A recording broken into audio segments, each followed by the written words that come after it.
Друзья, какая набережная у нас получилась снова. Очередная набережная. Смотрите, какая красота. Новая брусчатка, новые лавочки, новый дизайн. Я думаю, выглядит это все, конечно, прекрасно. Новые ступеньки, смотрите.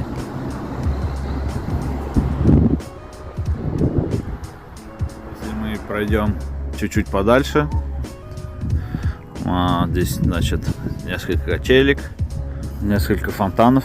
Два фонтана, значит, друг друга располагаются напротив друг друга. Вот. Также посередине прогулочной дорожки располагается детская площадка, вот такая вот.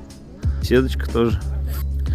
Тоже ничего особенного. Металл, дерево, прозрачное, сверху стекло. Видимо, для лучшего общения с природой. На одном конце набережной, где Стелла, вот такая вот беседочка, а-ля беседочка ротонда. Также осталась эта вот композиция, когда-то очень известной породы рыб, осетровых породы рыб.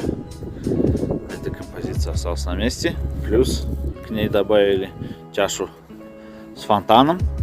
Я думаю, летом это будет выглядеть здорово. В центре набережной установили вот такую вот фигуру корабля.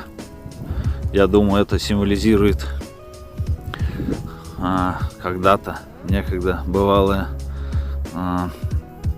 пароходство на реке Жайык, на реке Урал, который, к сожалению, сегодня сошло на нет. Забор непонятно к чему поставили, для кого он стоит, что он должен ограничивать, непонятно. Проект как бы до конца не раскрывает всю суть набережной, которая предполагает прогулочную зону именно по берегу реки, да, что на данном участке набережной мы, к сожалению, не наблюдаем. Несмотря на все старания, по нашей набережной нету биотуалетов, где должны люди справлять естественную нужду, тоже непонятно.